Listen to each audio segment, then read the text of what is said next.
Welcome back, everybody. Automotive Inc. Today we're in the office. We're doing a video requested by some viewers in regards to my thoughts on the 2026 Ford Super Duty. What are the changes, and what about the 7.3 Godzilla, and do I still recommend that? So before we get started, if you don't mind smashing the subscribe button, helps my channel out, thumbs up and notification bell. As you guys know, I am a huge fan of the 7.3 Godzilla. I've had two. The first one, the engine blew at 6,000. That was a 2022. And I also had my 2024 Super Duty Trimmer 7.3 F250 with a payload package, which made it close to a 1-ton level. And other than the electrical issues, that truck did phenomenal. Now, the Godzilla for 2026 is not getting a bump in horsepower. It's not getting a bump really in anything. However, they are recalibrating the 10-speed, not the G model, but the 10-speed itself.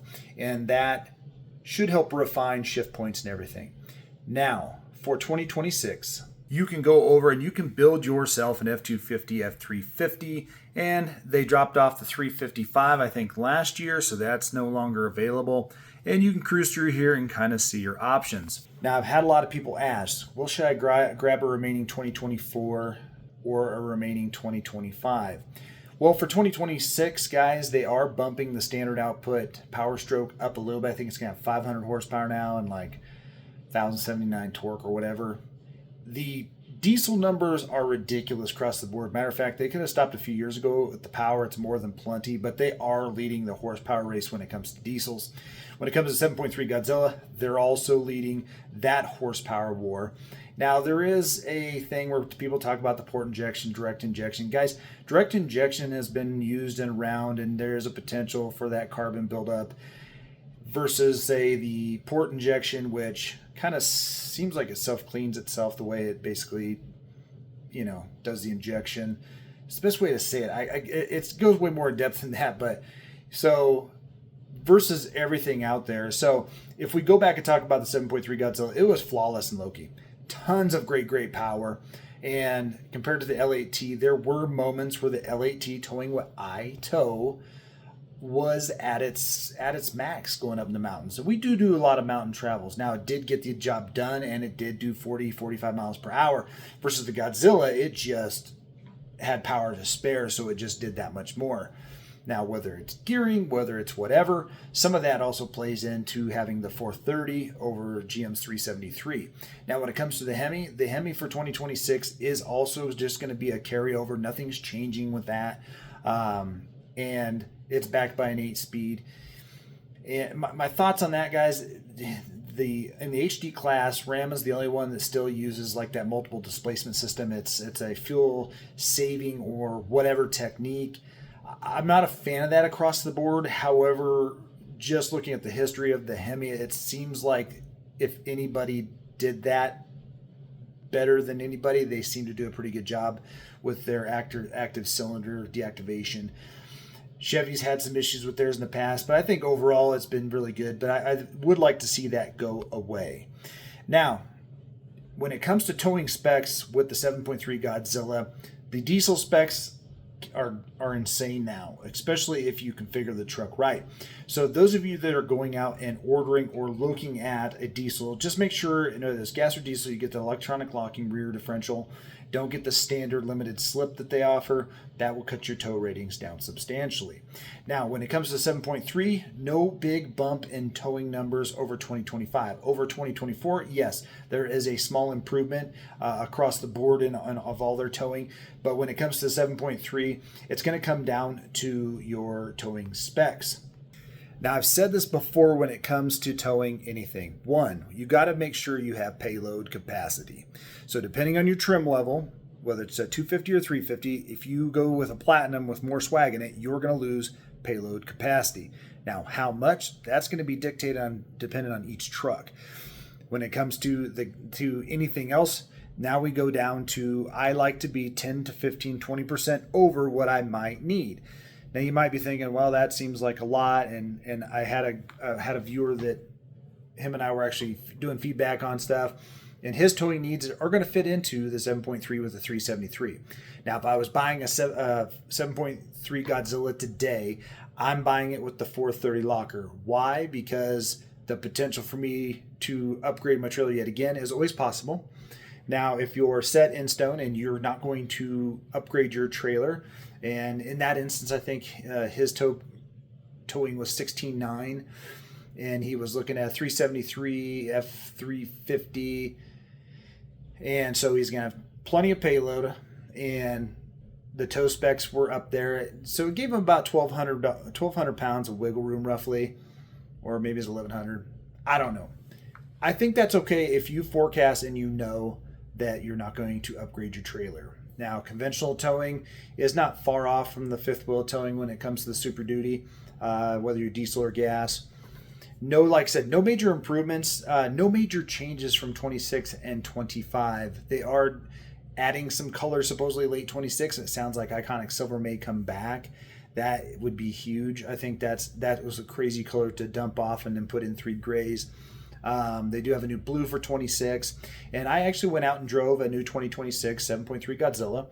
Now, this truck did have the refinements to the transmission. I will say that my experience with the 10-speed TorqShift, the heavy-duty one, overall I have really good respect for. I have no problems with it. The TorqShift G that's in the lower models, or you can get it with the 7.3 too, but typically it comes behind the 6.8. I don't see any problems with that transmission either. I just kind of prefer the one that also backs the diesel. It just seems more heavy duty. And so I would say that looking forward, guys, if you are looking 25 or 26, Ford's not changing anything until probably 27 and a half, 28 when it comes to Super Duty. I don't think that Godzilla needs a bump in power, and we all know, watching all the videos out there, that this stock 7.3 can handle way more power than what it's rated at. And I think moving forward, as of today, the gas engine for towing in 2026, if you're doing an HD truck, and with GM recently losing the ability to tell us that they actually had an Allison behind the LAT and the Duramax, I think that the 7.3 is the only HD gas you go out looking for if you're towing in the range 17 to 21. I think the F350 in the right configuration is 21,000 with this gas engine, and I think it could do it.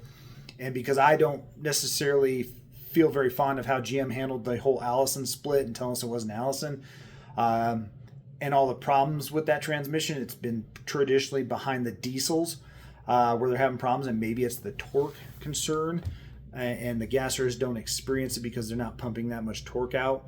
I still think that even with all my troubles with Ford, that I think that most of the 7.3 stuff is probably worked out, but I hear people saying that they had engine failure in 23s and 24s.